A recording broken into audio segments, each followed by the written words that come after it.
Hello students, welcome to the online classes. Today we shall study the fourth chapter of Flamingo, the Rat Trap, written by Selma Lagerlöf. Selma Lagerlöf was a Swedish writer. The Rat Trap is based on the theme that the essential goodness in a human being can be awakened through understanding and love. The story is set amidst the iron mines of Sweden. The author has beautifully brought out human loneliness and the need to bond with others. ये जो red trap है, red trap यानी कि चूहेदानी, ये कहानी Swedish writer Salma लैगलॉफ ने लिखी है और इसमें इसने बहुत सुंदरता के साथ इस बात को बताया है कि हर इंसान के अंदर कुछ इसेंशियल गुडनेस होती है और हम अपने अच्छे व्यवहार से, अपने प्यार से उसकी उस अच्छाई को बाहर निकाल सकते हैं। और इसके साथ ही साथ ऑथर ने बहुत सुंदरता के साथ एक इंसान के ह्यूमन लोनलीनेस को और need to bond with others के बारे में बताया है। There are four main characters in the story. The peddler, a poor man who sold rat traps for a living and was a petty thief. The crofter, a simple trusting person who is robbed by the peddler. The iron master, a stern taskmaster and law-abiding person. He trusts the peddler due to his daughter's persuasion. Edla Wilmanson, the iron master's daughter, is a kind and compassionate lady. इसमें मुख्यतया चार character हैं। एक peddler, वो फेरी वाला जो चूहे दानी बेचता है, छोटी मोटी चोरियां करता है। वो क्रॉफ्टर जो एक सिंपल सा इंसान है और जिसको वो पेडलर चूहेदानी बेचने वाला आदमी धोखा देता है, उसके पैसे चुराता है। आयरन मास्टर ये थोड़ा सख्त किस्म का इंसान है और एडला विल्मिंसन आयरन मास्टर की बेटी है जो बहुत ही दयालु और नम्र महिला है। Now let's overview the chapter.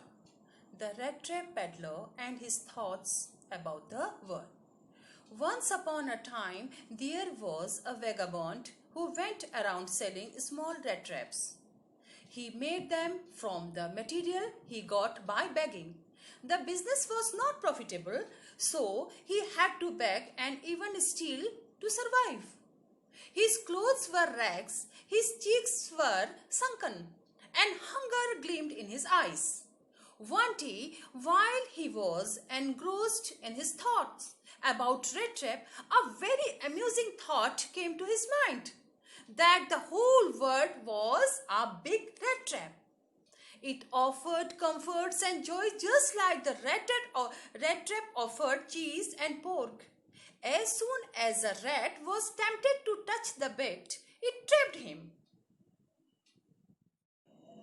हाँ तो बच्चों, एक चूहेदानी बनाने वाला, बनाकर बेचने वाला एक आवारा किस्म का आदमी था। वो जहाँ तहाँ से लोहे के टुकड़े इकट्ठा करता था और चूहेदानियाँ बनाता था और बेचता था। लेकिन इससे उसका जीवन यापन पूरा नहीं होता था, तो इसलिए वो छोटी मोटी चोरियाँ भी किया करता था। उसके कपड़े बिल्कुल फटे हाल रहते थे, गाल अंदर को धसे हुए, और हमेशा उसकी आंखों में भूख दिखाई देती थी। तो एक बार जब वो ऐसे ही कहीं को जा रहा था तो एकाएक उसके दिमाग में एक बहुत ही मजेदार सा ख्याल आया और उसको ये महसूस हुआ कि ये सारी दुनिया ही तो एक चूहेदानी है। जिस प्रकार एक चूहा थोड़े से खाने के भोजन के लालच में चूहेदानी में फंसता है और वो शिकंजे में कस जाता है, उसी प्रकार इस दुनिया में, इस संसार में लोग तरह तरह के प्रलोभनों में फंसते हैं और फिर उससे बाहर नहीं निकल पाते।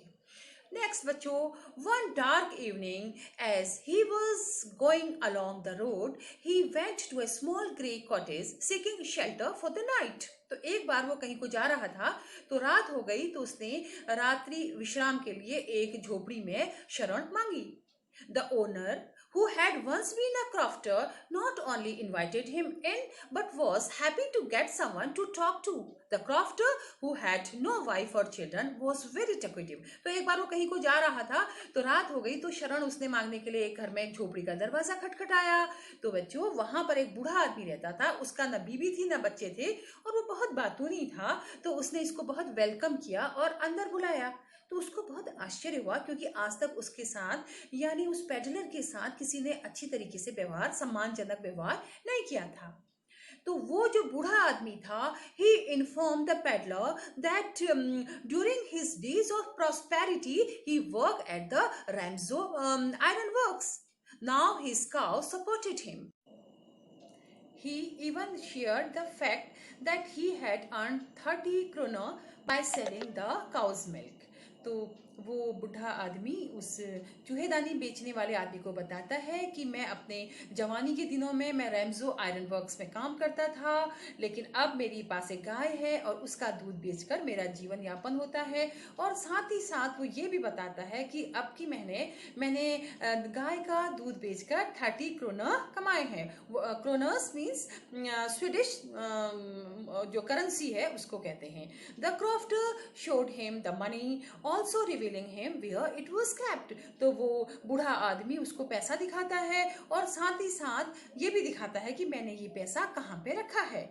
Next day both left the cottage at the same time. अगले दिन सुबह मॉर्निंग दोनों जो है एक ही साथ उस झोपड़ी को छोड़ते हैं। But half an hour later the peddler return. He went up to the window, smashed a pen and took out the 30 kroner from the pouch in which they were kept. तो घर से दोनों साथ निकलते हैं, लेकिन आधे घंटे के बाद वो चूहेदानी बेचने वाला आदमी पुनः उस झोपड़ी में आता है, खिड़की से हाथ डालकर उसको तोड़कर अंदर से वो पाउच निकालता है और उसमें से 30 क्रोनर लेके चोरी कर लेता है। The vagabond was quite pleased with his smartness. He avoided the public highway and turned into the woods, as he felt he would be safer and no one would be able to catch him. तो उसको ये लगा कि चूंकि मैं चोरी करके भाग रहा हूँ तो मुझे मेन से नहीं जाना चाहिए, मैं जंगल को चले जाता हूँ ताकि मुझे कोई पकड़ न पाए।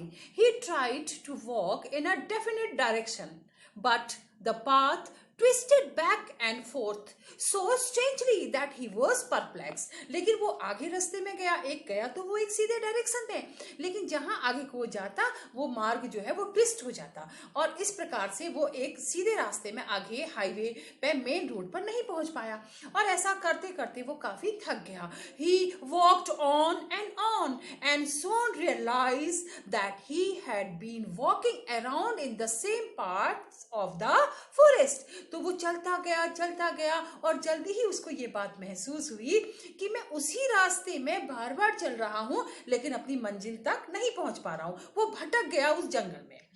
All at once he recalled his thoughts about the world being a rat trap. एकाएक उसको अपना वही ख्याल फिर से याद आया कि ये दुनिया क्या है, एक चूहेदानी है और आज मेरी बारी है, आज मैं फंस गया हूँ। Now his own turn had come. He had let himself be fooled by the bait and had been caught in a rat trap. और आज मेरी बारी आ गई और मैंने अपने आप को खुद ही मैं बेवकूफ बना और खुद ही चोरी करके मैं इस जंगल के रास्ते में आया और उस लालच ने मुझे इस जंगल में भटका दिया। The entire forest with its trees, trunks and branches seemed to him like a prison that offered no escape. ये सारा जंगल जिसमें काफी पेड़ हैं, शाखाएं हैं, ब्रांचेस हैं, सब कुछ ये घना जंगल उसको कैसी लगा, एक जेल के समान लगा जिससे बाहर निकलना बहुत ही ज्यादा कठिन है। Finally, he saw no way out. He was so exhausted that he sank down to the ground, thinking that his last moment had come. Just then, he heard the sound of the regular thumping of a hammer. He realized that the sound was coming from an iron mill. He summoned all his strength and walked in the direction of the sound. तो वो बहुत ज़्यादा थक जाता है, ज़मीन में गिर जाता है। तो जैसे ही वो ज़मीन में गिरता है, उसको हथौड़े के चलने की आवाज़ सुनाई पड़ती है, वाइब्रेशन सुनाई पड़ती है, और उसको महसूस होता है कि हाँ, आसपास कोई यहाँ पर लोहे की फैक्ट्री है। और वो अपनी सारी ताकत को समेटकर उस आवाज़ की दिशा में चलने लगता है। He reached the Ramsau Iron Works, which was then a large plant with a smelter, rolling mill and forge. The peddler asks for shelter. The master blacksmith rather haughtily granted him permission to stay. तो वो फिर वहाँ पर जो लोहार काम कर रहे हैं उसको रात बिताने की अनुमति मांगता है और वो उसको अनुमति दे देता है. Soon the iron master came into the forge for his inspection and noticed the peddler. तो तभी वहाँ पर मिल मालिक आता है, वो फैक्ट्री का मालिक आता है और उस पेडलर को वहाँ पर देखता है.